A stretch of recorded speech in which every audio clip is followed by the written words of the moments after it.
All right, hello and welcome to this training. As you can see from the title, what we're going to be covering today is the unseen architecture of your life.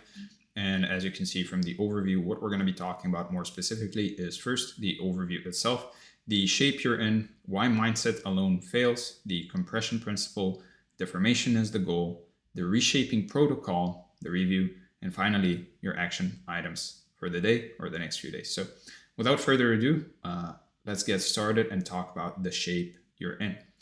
So I want to start with something you've probably felt 100 times before, but never really had the words for. And it's that weird gravitational pull back to your old patterns, your old income level, your old habits, even after a great week or a great month where it felt like things were finally moving in the right direction. Like there's something underneath the surface, some invisible structure that's quietly pulling you back into a shape you didn't consciously choose. And what I'm going to show you today is that this is actually a physics problem. And once you see the architecture behind it, you can't really unsee it. Now, you're most likely in the process of trying to change your life or your business or your health or your relationships in one way or another. And you are right now in a very specific shape. And that shape was formed by every single input you've ever received across the entire span of your existence. From the way your parents talked to you when you were 5, to the job you stayed in for too long, to the relationship that slowly drained you, to the content you consume every day. And what makes this so interesting is that none of these inputs really happened all at once. They accumulated slowly over time, so gradually that you never really noticed the shape forming around you. Which is why most people genuinely believe they're just the way they are and that their current situation is somehow a fixed trait rather than the end result of thousands of tiny forces applied in a consistent direction over years and years. And because the process is so slow and so invisible, you end up identifying with the shape itself, saying things like, that's just who I am, or I've always been this way, without ever really questioning whether that shape was chosen or whether it simply happened to you through accumulated exposure. So, what most people call their personality or their nature is really just their default shape, which is the position the material settles into after all of those forces have been applied and then removed. And it feels permanent because the material has been bent in that direction so many thousands of times that it genuinely does hold that shape on its own now. And you can think about it like this: if you take a paper clip and bend it back and forth, it never really goes back to its original form, ever, even if you try your hardest to straighten it out, because the metal has been permanently deformed by the forces that were applied to it, and you, your habits, your beliefs, your income ceiling, your confidence, all of it can work the exact same way. Now, in physics, there's an actual word for this phenomenon, and it's called hysteresis, which basically means that a system's current state depends on its entire history of inputs rather than just the current input being applied right now. And that's a massive distinction because it means you aren't just reacting to today, you're carrying the accumulated weight of every single thing that's ever shaped you, and that accumulated weight is what determines how you respond to opportunities, challenges, conversations, money, everything. Now, the reason this matters so much is that hysteresis creates a kind of a structural residue, almost like a memory inside the material. So even when the force is removed, the deformation stays. Which is why you can go to a seminar and feel incredible for 3 days, come home, and within a week you're right back to where you started because the temporary force of the seminar wasn't really strong enough or sustained enough to actually reshape the material. It just stretched it momentarily.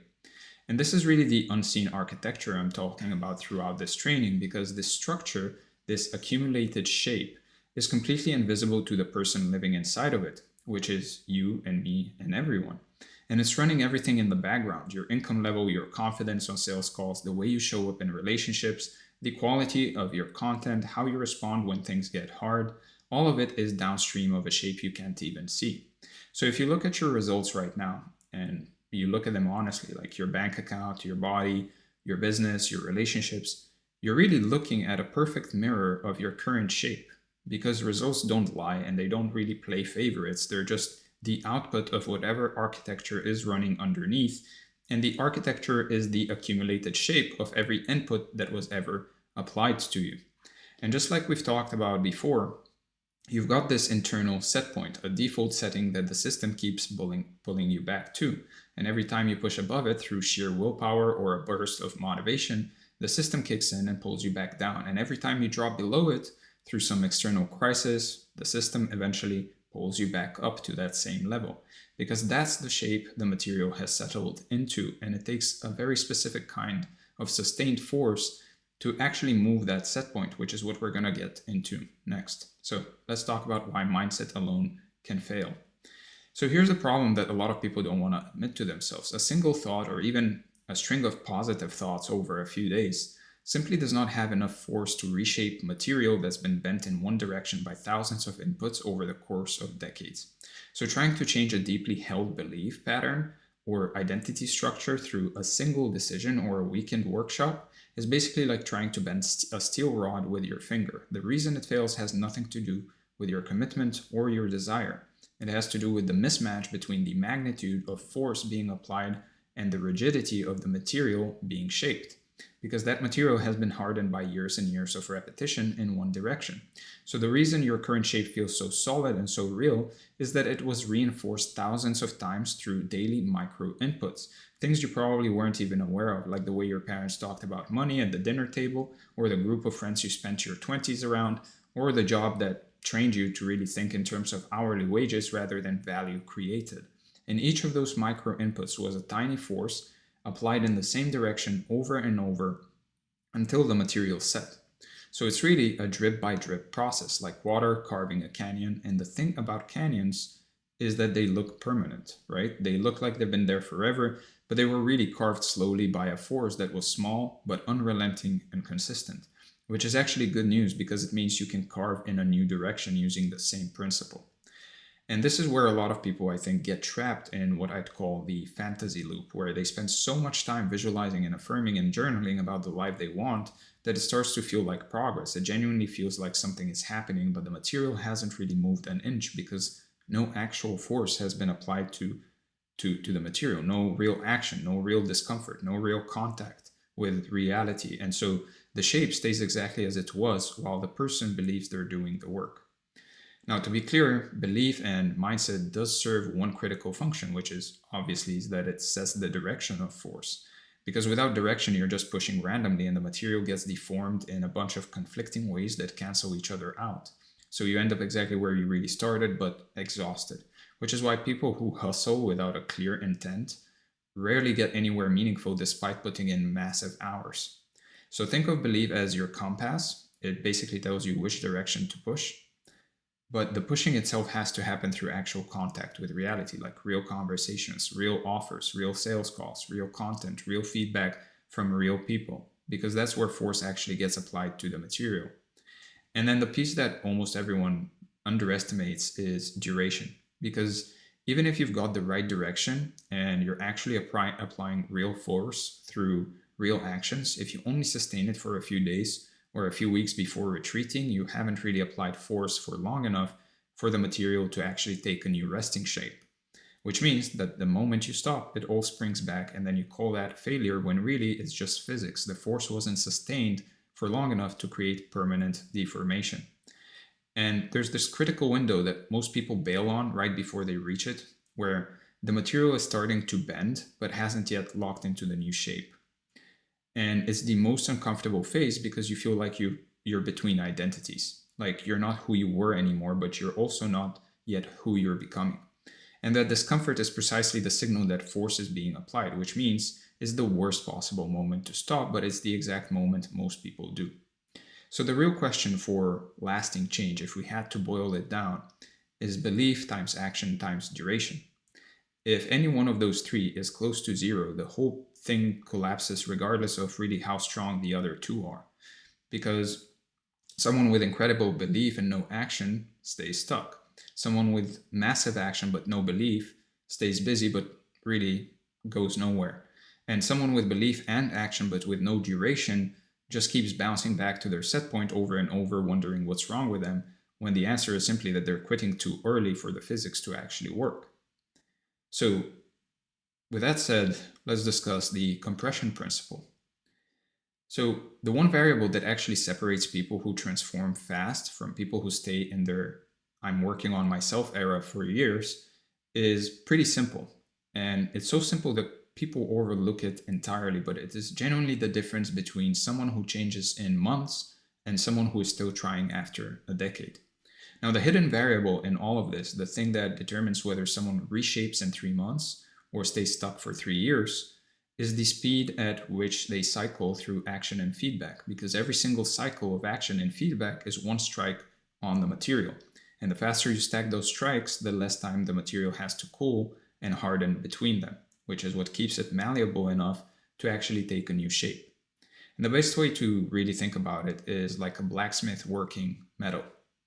A blacksmith doesn't heat the metal once, tap it gently, and then go home for the week and come back on Monday. The metal would be stone cold by then, and the next strike would do almost nothing. So instead, the blacksmith keeps the metal hot and strikes repeatedly while it's still glowing. And each strike, while the metal is warm, moves it further towards the desired shape, which is compression in its purest form. So the key insight here is that the material has to stay warm, meaning you have to keep cycling through action and feedback fast enough that each new input builds on the previous one before it fades.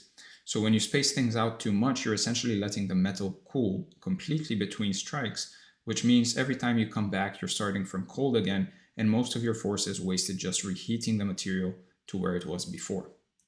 So basically, you need to take action often enough, with enough frequency and with enough volume. So compression really just means shortening the feedback cycle, right? Doing the thing, getting the data, adjusting, doing it again, ideally the same day or the next day, rather than next month or at some point this month, right? For example, someone who does 10 sales calls in a week and adjusts after each one is going to reshape faster than someone who does one call a week over 10 weeks, even though both people technically did 10 calls, because the compressed version never let the material cool. And this, by the way, is the reason why immersive environments work so well. Things like coaching programs, masterminds, or even just moving to a new city, because they compress your reps by surrounding you with constant input and constant feedback, so the material never gets a chance to really settle back into its old shape. And that's why people come out of these experiences feeling different, because they actually are different. The material was kept warm long enough through sustained compressed contact that it genuinely took a new form, which also explains why most people lose their gains when they go back to their old environment, because the old environment applies force in the old direction at its own pace. And without the compression of the immersive setting, the material slowly starts bending back to where it was. And this is also why building daily practices and keeping your personal feedback cycles tight matters way more than the big occasional event or the big occasional big action, right? And what I really want you to internalize here is that the quality of each individual rep matters way less than most people think, while the frequency and the closeness of the reps matters way more than anyone gives it credit for. So a messy rep done today that gives you real feedback is infinitely more valuable than a perfect rep you're still planning for next month. Because every day you spend planning without doing is another day the material is cooling and hardening in its current shape. And this is honestly where perfectionism becomes one of the most destructive forces in the whole equation, because the perfectionist is essentially saying, I'll strike the metal when the conditions are ideal, while the material is just sitting there getting colder and colder and more rigid by the day. And by the time the perfectionist is finally ready to take action, the metal is basically concrete. Now, the compression has a compounding effect as well, meaning each cycle doesn't just add to your progress linearly, it basically multiplies it, since every new piece of feedback makes your next action slightly more informed and slightly better, slightly more calibrated, slightly more precise. And over dozens of compressed cycles, you develop a kind of intuitive accuracy that the person cycling slowly will take years to build, which is how some people seem to figure it out in months, while others are still stuck after a decade of trying. Now, deformation is the goal. And this is what most people's intuition gets kind of backwards. We're trained from a very young age to think of deformation as damage, as something going wrong, something breaking. And so when people start to feel themselves changing in real and permanent ways, like when the old identity starts cracking and the familiar patterns start dissolving, they snap back to who they really are, quote unquote, not really realizing that the cracking is the whole point. The single biggest reason people self sabotage right at the moment of breakthrough is that permanent change feels like loss. Because, in a very real sense, you are losing something. You're losing the old shape, the old identity, the familiar patterns that your system has been organized around for years. Even when that old shape was making you miserable, at least it was known, at least it was predictable. And your system will almost always choose familiar pain over unfamiliar opportunity, unless you understand what's actually happening underneath the surface. So, the thing that really landed for me when I first started understanding all of this, which is that you're already deformed, like right now, you are already in a shape that wasn't created by you. Like today, the shape you're in is already a deformation. It just happened to be the one that was done to you passively through accumulated life experience rather than the one you chose deliberately. The real question is whether you're going to keep walking around in a shape that life randomly bent you into, or whether you're going to pick up the tools and start bending deliberately. And that distinction between passive and active deformation is honestly one of the most important things I could ever explain to anyone, because passive deformation is what happens when you just let inputs pile up without any awareness or intention. Years of absorbing your parents' relationship with money, or your friend group's ceiling, or your industry's norms, or beliefs about how relationships should be from previous exes and so on. Active deformation is when you consciously select the forces, the environment, the information, the people, the daily practices, and you apply them in a specific direction on purpose. So, really, the entire game of personal growth comes down to force selection, choosing what inputs you allow in, choosing what environment you place yourself in, choosing what you expose yourself to on a daily basis, because those are the forces that are shaping the material. And I want to be really clear about something here, which is that the kind of change we're talking about is meant to be permanent. That's the whole point, right? You don't want to change for a little bit. So when people say, I don't want to lose who I really am, they're confusing their accumulated deformation, that the one that they've accumulated over their life, that is not even theirs, that passive deformation, with some kind of essential self, when in reality there is no factory default version of you hiding underneath. There's just the person you've been bent into and the person you could be next. That's it.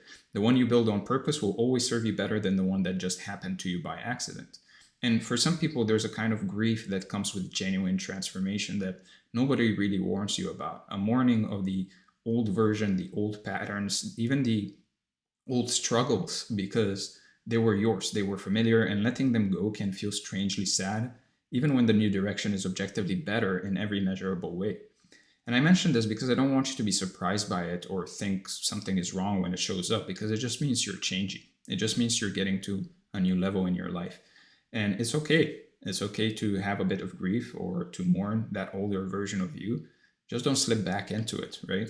The way you know that the reshaping is working, the real evidence of actual progress, is when your old defaults start to feel foreign and your new behaviors start to feel more automatic. Like when you catch yourself doing the thing you used to have to force yourself to do, and it just feels normal now. Like it's just what you do. And once you cross that threshold, which is the real point of no return, going back to the old shape becomes just as hard as leaving it used to be.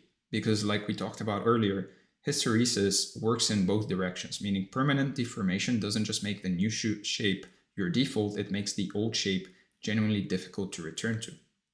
So let's talk about the reshaping protocol. So the question becomes, how do you actually do this, like day by day, in a way that creates real and lasting change in your life? The first thing before anything else is getting extremely specific about the direction you're moving towards. And I mean specific in a way that most people generally aren't willing to be. I want to be successful is not a direction, that's a wish, and a wish doesn't give force. So what you actually need to define is what this new version of you does on a daily basis. How this version of you handles their work, how this version responds when things get hard, what this version refuses to tolerate, because the more precisely you define the target shape, the more accurately you can direct the force. And notice I said what this version does rather than what this version has, because it should be behavioral. It should be defined by actions and standards and daily patterns rather than by possessions or outcomes. Outcomes are really just downstream consequences. So when you're defining your direction, think in terms of behaviors and tolerances and non-negotiables rather than numbers and things. Now, the second piece is applying real force, meaning taking action that actually contacts reality and creates genuine friction. Because watching another video isn't force, making a plan isn't force, talking about it isn't force. Those are all preparation, and preparation is fine, but it doesn't bend anything. So force in this context means the actions that make you uncomfortable, the sales call you're avoiding, the content you're afraid to publish, the conversations you need to have, the price maybe that you need to raise, because discomfort is the signal that real force is being applied to this. And I specifically use the word contact because that's really what matters here. Your actions need to make contact with reality, with the real world, and generate real feedback. So practically speaking, you want to maximize your daily exposure to the specific type of friction that corresponds to the shape you're trying to take. Meaning, if you want to become great at sales, you need to be on sales calls every day. If you want to be a great writer, you need to be writing and publishing. If you want to be more confident and build confidence, then you need to expose yourself to situations that would require confidence, because the material only reshapes in the direction of the force being applied to it. Now, third is compression, like we covered earlier, basically keeping the cycles tight so the material stays warm, meaning you do the thing, you get the data, you adjust, and you do it again as quickly as possible. And fourth, you have to actually listen to the data that reality is sending back to you after each cycle. Force without feedback is just going through the motions. So after every call, every piece of content, every interaction, every day, you want to be asking yourself honestly, what worked, what didn't, what felt forced, what felt natural, what would you do differently next time? And then folding that intelligence directly into the next cycle. The reason most people skip feedback is really ego. Honest feedback often tells you things you don't want to hear about the gap between where you are and where you think you are.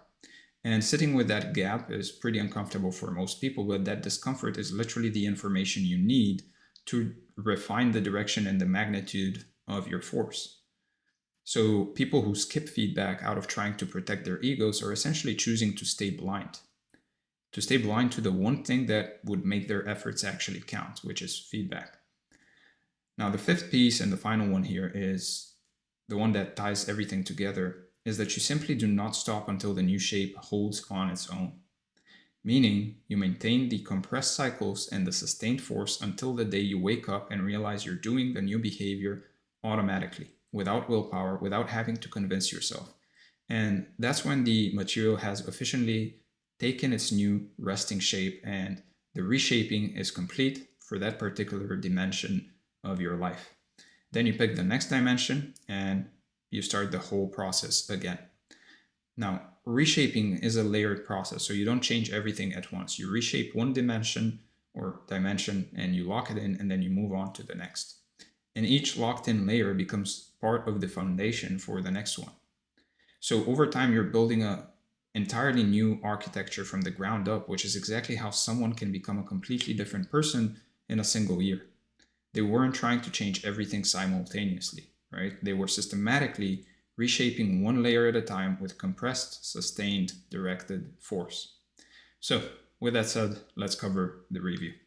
We talked about the overview, the shape you're in, why mindset alone fails, the compression principle, deformation is the goal, the reshaping protocol, the review, and finally, your action items for the day or the next few days. First, write down in precise behavioral terms the shape of the version of you that you're moving towards, what that version does daily, what that version refuses to tolerate, what that version charges, how that version responds under pressure, all of these things, because without a specific target shape, every force you apply will scatter in random directions and cancel itself out.